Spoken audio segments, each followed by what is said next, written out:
Hello everybody, Silverstreak here, and today I decided to make a review series on Transformers Robots in Disguise, or car robots. But before we review it, let's start this series with an intro.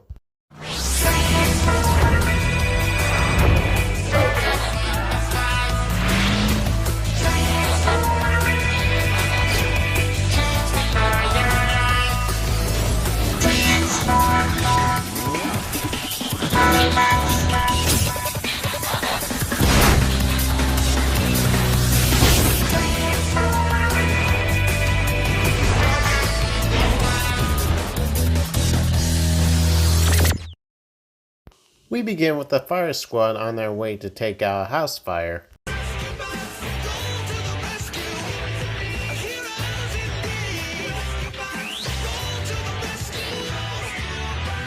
As we pan out, we are then introduced to our main human protagonist of the series, Koji Onishi, who is voiced by Jason Spiezak, which many people recognize as the voice of Wally West from the Young Justice series.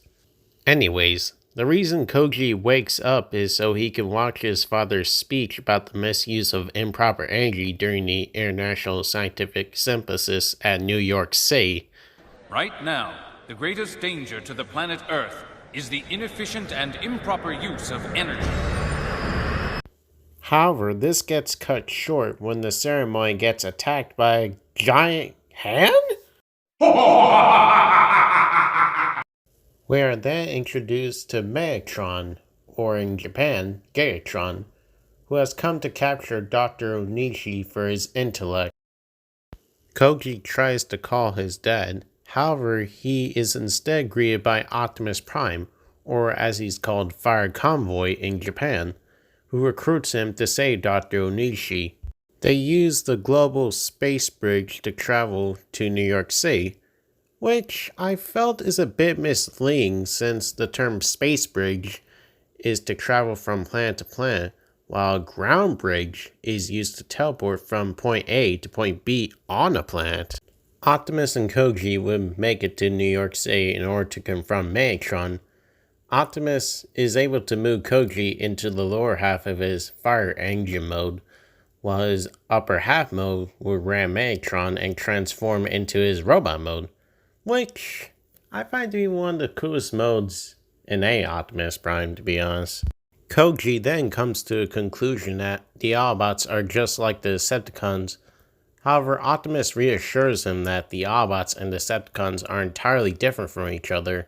Megatron attacks Optimus with his Cutter Beam! Yeah, that. This show has a tendency to shout out their attacks like some other shows that I know of.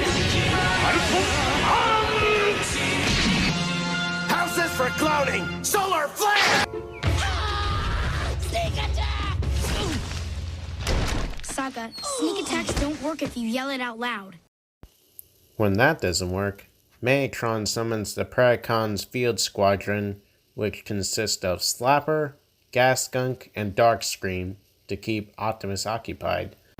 To keep Optimus distracted, the Predacons use their LCR attacks, which, does anyone ever know how to play that game?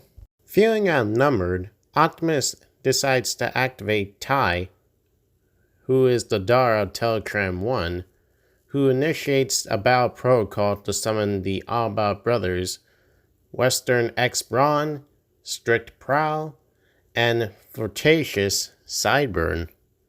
The brothers drop whatever they were doing before, travel through a space bridge, and arrive in New York to take care of the Predacon Squadron. Howdy, Prime. We too late for the party? We decided to drop in anyway. We didn't get our invitations. Maybe they're lost in the mail. We heard that some of the guests are kind of rude. That right, Optimus? Yep, I asked them to leave, but they just keep hanging around. Megatron transforms into his Bat mode in order to take care of Optimus, but before he could deliver a final blow, Koji distracts Megatron long enough for Optimus to fire his Flying Fist attack. Rocket punch! Wow, really? That is so cool! In an attempt to join forces, Megatron tries to persuade Optimus to join him in their quest to gain Energon. This, of course, fails, and Megatron takes Dr. Onishi with him on his escape. To end the episode, Optimus assures Koji that they will get his father back someday. I do believe. Good. What you've seen is evidence of our commitment to protect this planet and its people. And one day, with your help, we'll defeat the Predacons once and for all. So this was an okay start for a completely new incarnation of Transformers, but it was a little dull for Robots in Disguise as a whole though, since there's barely anything happening in this episode besides Dr. Onishi being captured by Megatron. There are some things that I would like to point out, such as Megatron's design and forms are the best I've ever seen. The fact that this Megatron is a multi-changer is something really neat, and I kinda wish I had a figure of him that's cheap, of course. The same can be said for Optimus too. This is the first incarnation of Optimus who can combine with his components. Since in Super God Master Force, God Jinrai looks like Optimus but isn't actually him. If you want to know full details, I recommend you watch Rhombus Primal's discussion on that matter.